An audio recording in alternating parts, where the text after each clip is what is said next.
Good morning Aquarians. So finally I am back. I know कि मैंने कल ही reading post कर दी है, तो इंतज़ार तो कल ही ख़त्म हो गया था, लेकिन मॉर्निंग रीडिंग में फाइनली अब हम कंटिन्यू करेंगे। एंड बहुत अच्छा जो था, मुझे ब्रेक मिला। कभी कभी मैं ब्रेक लेती हूँ, लेकिन बहुत सारी चीज़ें और चलती रहती हैं लाइफ की, तो वो ब्रेक हो के भी नहीं हो पाता। लेकिन इस बार जो ब्रेक था वो मुझे बहुत अच्छा मिला, प्लस इतनी अच्छी एनर्जीज में ब्रेक लिया। मतलब मैंने कैलकुलेटिव होकर के ब्रेक नहीं लिया था, लेकिन नवरात्रि स्थापना, फिर आपके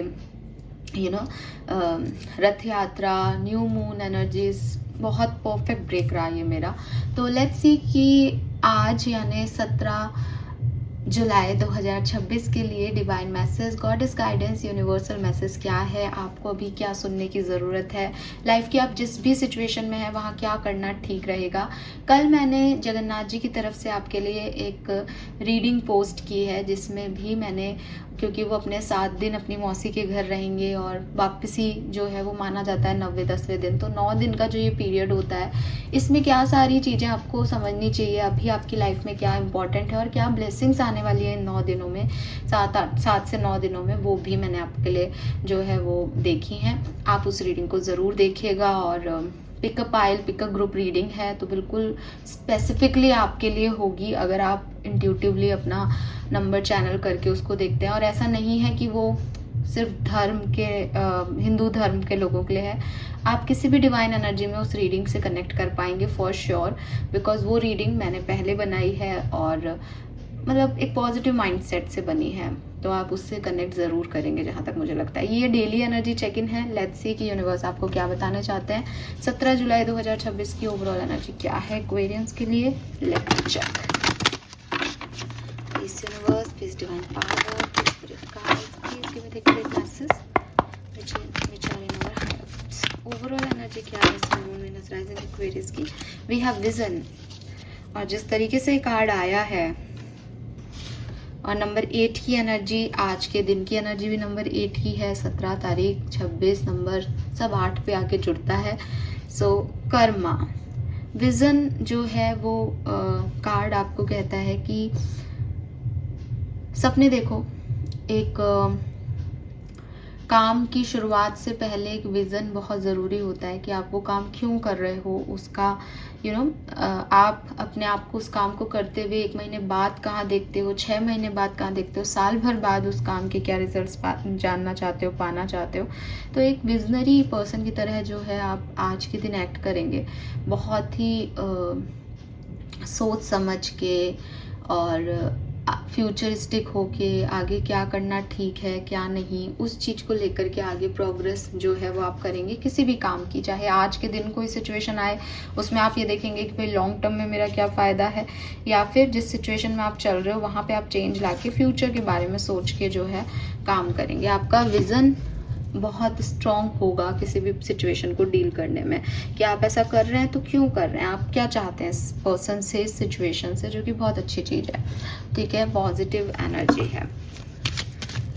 कोई भी कर्म करते हुए उस कर्म का क्या सेंस है, उस कर्म का क्या फ्यूचर होगा।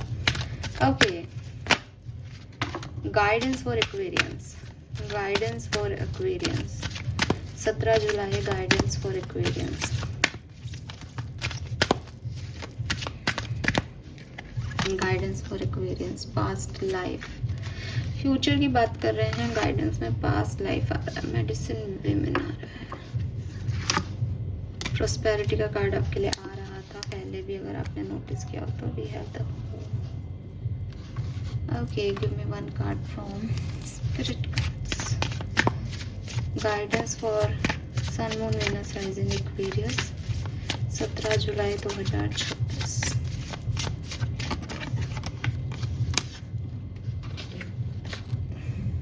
ओके, सो एक्वेरियस, यहाँ पे जो मैसेज मुझे आपके लिए मिल रहा है वो कहीं ना कहीं आपके फ्यूचर को आपके पास से जोड़ता है।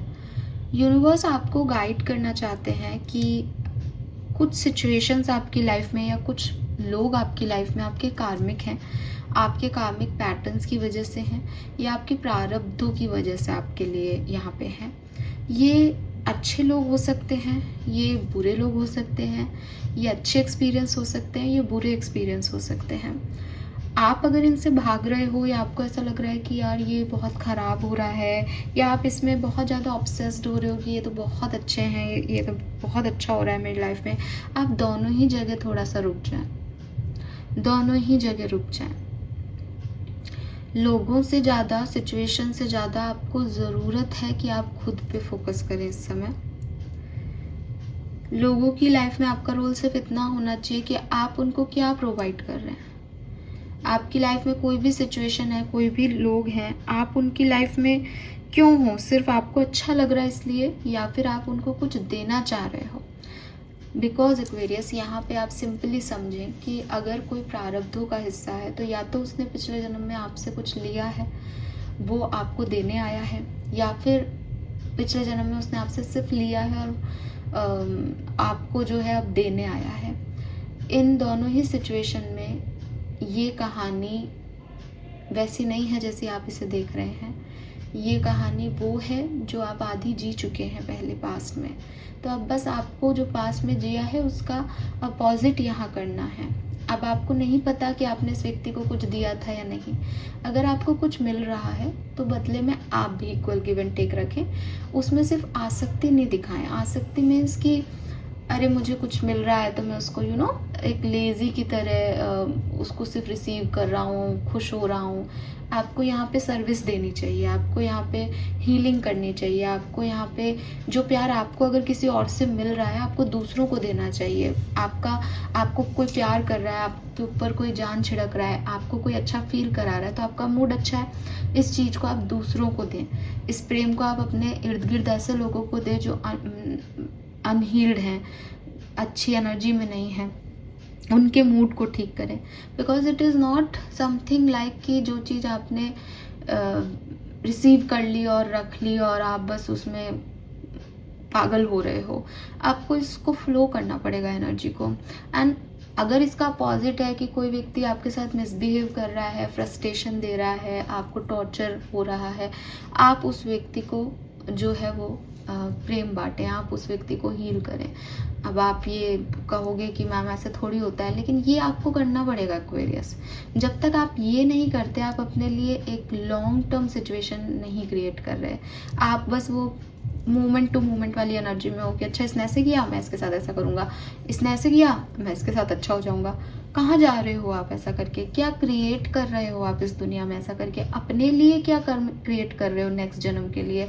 या अगर आपको मोक्ष चाहिए तो अपने लिए कैसे कर्मों को कर रहे हो? कॉर्ड कटिंग क्या कर रहे हो आप किसी के साथ? आप तो इमीडिएट आंसर बैक कर रहे हो, आप तो इमीडिएट एक्शन का रिएक्शन दे रहे हो। इस चीज़ से आपको रुकना चाहिए। And you are a channel for divine healing power. Again, you have that qualities कि अगर आपके पास कुछ अच्छा आ रहा है आप उसको डिवाइनिटी, मतलब जैसे कहते हैं ना कि वो नहीं होता, एक बचपन में फिजिक्स में पढ़ते थे कि एक तरीके की एनर्जी आती है वो ट्रांसफॉर्म होती है दूसरी तरीके की एनर्जी में और चली जाती है। तो आपने किसी से कुछ लिया, ट्रांसफॉर्म करो उसको, अपने अंदर हीलिंग वाइब्स दो और उसको दे दो ताकि वो हील हो। होपोनोपोनो मेडिटेशन के बारे में आपने सुना होगा। होपोनोपोनो और क्या है कि हम फॉरगिवनेस दे रहे हैं, हम माफ़ कर रहे हैं, हम उस इंसान को भी माफ़ कर रहे हैं कि हाँ मैं तुम्हें समझ रहा हूँ कि तुम कितने परेशान हो जो तुम ऐसा कर रहे हो, मैं समझ रहा हूँ तुम्हारी ज़िंदगी में क्या चल रहा है। ये वाले इंसान बनना है, ये नहीं कह रहे ये क्या कर रहा है, ये तो ऐसा आदमी है, ये तो ऐसी औरत है। आपको नहीं करना है ये सब, ठीक है। Then we have prosperity. The universe is pouring its abundance out to you, be open to receiving. जब आप ऐसे हो जाओगे ना कि मेरी तरफ जैसे ये है, ये आप हो, यहाँ से कोई चीज़ आपकी तरफ आ रही है आपके अंदर आकर के, और अब आप उसको जो है दूसरे को डिवाइन एनर्जीज कन्वर्ट करके हीलिंग दे रहे हो, यूनिवर्स आपको और पोर करेगा। यूनिवर्स आपके अंदर ये एबिलिटी और डालेगा कि तुम इसको कन्वर्ट कर सकते हो। यू आर द पर्सन, तुम हो वो मीडिएटर, तुम्हारा लाइफ पर्पस ये है। तो आप ऐसा करें। एक आपके लिए मैसेज ये भी है कि शायद घर में कुछ टैप ख़राब हो सकते हैं, इलेक्ट्रिकल मॉड्यूलिटीज़ ख़राब हो सकती हैं, तो उस पर काम करें। या हो सकता है आपके घर में बहुत लंबे समय से कोई पर्टिकुलर फर्नीचर एक पर्टिकुलर जगह पे रखा है, उसके नीचे गंदा है या वो पर्टिकुलर फर्नीचर काम नहीं आ रहा है, तो उसको थोड़ा हिलाओ, बिकॉज एनर्जी स्टक हो रही है आपके घर में। तो बहुत ज़रूरी है कि आप उसको मूव करोगे तो चीज़ें थोड़ी सी हिलेंगी डुलेंगी तो ठीक होंगी, क्योंकि कुछ है जो पास्ट से निकल के आ रहा है, पास्ट लाइफ का कैरी कर रहे हो आप। अब इससे यही तरीका है इससे भागने का या इससे निकलने का, okay. Perhaps you are reminded all too often just how quickly the phases in your life can shift, one change after another. You are learning to adapt and grow. Be kind and gentle with yourself. तो चीज़ें बहुत quickly बदल रही हैं, कभी सही लग रहा है, कभी गलत हो रहा है, कभी कोई व्यक्ति अच्छा कर रहा है, कभी कोई बुरा। इसमें आपको सिर्फ एक मीडिएटर बन के एनर्जी को फ्लो करना है, ठीक है, आपको बता ही दिया मैंने। और इस चीज़ में अडेप्ट करना है, यही आपकी ग्रोथ होगी जब आप इसको अडेप्ट कर लोगे ना कि ये लाइफ ऐसे ही चलती है। और अपने ऊपर हार्श नहीं होना, आपने कोई गलती नहीं की है, ये आपका प्रारब्ध है, ये पास्ट लाइफ के कर्मा है जो इस तरीके से आ रहे हैं, इनको आने दो, इनको डील करो, इनसे भागो मत, बिकॉज यूनिवर्स के आप फेवरेट हो। प्रोस्पैरिटी का कार्ड यहाँ पे कई बार रिपीट हुआ था, मतलब मैं शफल कर रही थी तो पहले भी आना चाह रहा था, फिर मैंने उसको रख दिया कि मैंने कहा नहीं ये नहीं, फिर वापस आया है। तो ये तो आपकी रियलिटी है ही, बट आपको एक विज़न लेके चलना है कि मुझे ये रियलिटी कैसे मिलेगी। और आप समझेंगे कि जब आप फ्लो में रहेंगे, जब आप लोगों की हीलिंग करेंगे, जब आप डिवाइन पावर्स का यूज़ करेंगे, तो ये आपके पास आएगा, ठीक है। सो जस्ट अडेप्ट करें इस लर्निंग को, उसमें ग्रो करें। Be kind and gentle with yourself, अब अपने साथ काइंड रहें। Colour of the day is pink colour, definitely Friday है, पिंक शेड आपको यहाँ पे दिख रहा होगा, सो पिंक है। नंबर की बात करते तो मुझे 4444 की एनर्जी बहुत सिग्निफिकेंटली आ रही है, 4 नंबर सिग्निफिकेंटली आ रहा है, 5 भी हो सकता है यहाँ पे, 6 भी हो सकता है और 8 भी है, ठीक है। दिस इज़ ऑल, 7 नंबर भी है। This is all for you, thank you so much मुझे सुनने के लिए। चैनल को लाइक और सब्सक्राइब कीजिएगा, बाय बाय।